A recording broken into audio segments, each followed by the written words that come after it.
വിഷ്ണു പ്രകാശിൻ്റെ വിവരങ്ങളുമായി. വിഷ്ണു,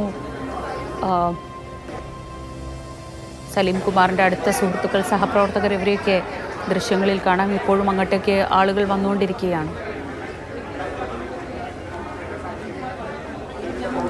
ശ്രീജ, ഇപ്പോൾ സലീം കുമാറിൻ്റെ മൃതദേഹം മോർച്ചറിയിലേക്ക് മാറ്റുന്ന ആ ഒരു ഘട്ടത്തിലാണ്. അപ്പോൾ അല്പനേരം മുമ്പാണ് ആശുപത്രിയിൽ നിന്ന് മോർച്ചറിയിലേക്ക് എത്തിയത്. കുറച്ച് സമയം അവിടെ ആളുകൾക്ക് ഇപ്പോൾ അടുത്ത സുഹൃത്തുക്കളായിട്ടുള്ള സിനിമാ മേഖലയും അതുപോലെ തന്നെ രാഷ്ട്രീയ രംഗത്തുമുള്ള അത് കൂടാതെയുള്ള ആളുകളടക്കമുള്ളവർ ഈ വൈകിയവേളയിൽ, അതായത് ഇപ്പോൾ മണി ഈ സമയത്തും ആളുകൾ ഇവിടേക്ക് എത്തി എന്നുള്ളതാണ്. അത്രയ്ക്കും പ്രിയപ്പെട്ടതായിരുന്നു ഓരോരുത്തർക്കും സലീം കുമാർ. അദ്ദേഹത്തെ കാണാനായി ഇപ്പോഴും ഇവിടേക്ക് ജനങ്ങൾ എത്തുന്നുണ്ട്.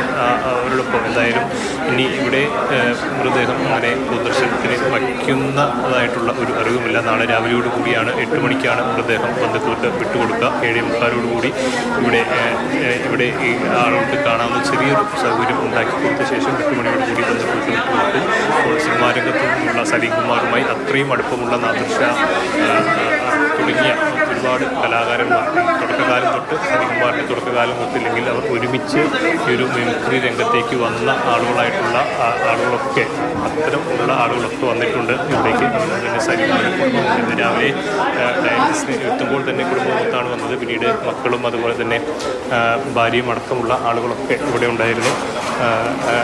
ഇനിയിപ്പോൾ സമയത്തിനകം ഈ മൃതദേഹം ഇപ്പോൾ മോർച്ചറിയിലേക്ക് മാറ്റി. ഇനി നാളെ രാവിലെ 8 മണിയോട് കൂടിയാകും മൃതദേഹം ഏതായാലും ബന്ധുക്കൾക്ക് വിട്ടുകൊടുക്കുക. പിന്നീട് 9 മുതൽ 1 മണി വരെയുള്ള സമയം പറവൂർ മുനിസിപ്പൽ ടൗൺ ഹാളിൽ പൊതുദർശനത്തിന് വയ്ക്കും. അതിനുശേഷം വൈകിട്ട് 3:30 കൂടിയാണ് വീട്ടുവളപ്പിൽ സംസ്കാര ചടങ്ങുകൾ ഉണ്ടാവുക. നേരത്തെ ഒരുപാട് കഷ്ടപ്പാടുകളിൽ നിന്നും അങ്ങനെ വളർന്നു വന്ന തൻ്റെ ഈ ഒരു ചിരിയിലൂടെ ചിരിപ്പിക്കുക മാത്രമല്ല അദ്ദേഹം മലയാളി പ്രേക്ഷകരെ ചെയ്തത്, ചിരിപ്പിക്കുന്നതിനൊപ്പം ചിന്തിപ്പിക്കുകയും അതുപോലെ തന്നെ ഒരുപാട് കരയിപ്പിക്കുകയും ചെയ്ത ഒരു ഹാസ്യ നടൻ എന്നതിലുപരിയായിട്ട് ഒരു നടൻ, ആ ഒരു നടൻ എന്നൊരു മേൽവിലാസം അത് ഭാവിയിൽ വരുന്ന തൻ്റെ പിന്തുടർച്ചക്കാരായിട്ട് വരുന്ന ആളുകൾക്ക് പോലും അങ്ങനെയൊരു തരത്തിൽ ഒരു മേൽവിലാസം ഉണ്ടാക്കി കൊടുക്കാൻ മറ്റുള്ള അതുവരെ ഉണ്ടായിരുന്ന ആ ഒരു ചുറ്റുപാടുകളെല്ലാം തകർത്തെടുക്കൊണ്ടില്ലെങ്കിൽ അത് തകർത്തെറിയാനായിട്ടുള്ളൊരു പ്രചോദനം ഉണ്ടാക്കി കൊടുത്ത ഒരു വ്യക്തിയാണ്.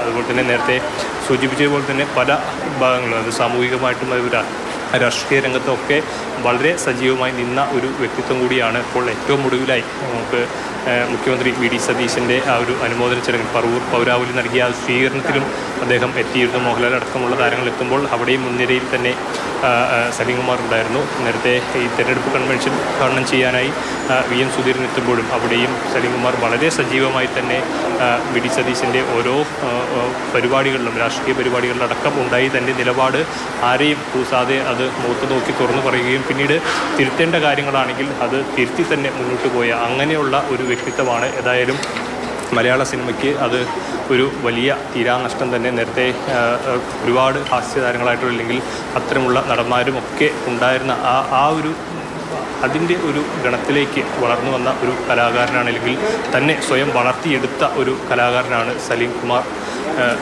എന്ന് പറയുന്നത്. അദ്ദേഹം വളരെ പരിമിതമായിട്ടുള്ള ദാരിദ്ര്യം എല്ലാം നിറഞ്ഞ ഒരു ബാല്യകാലവും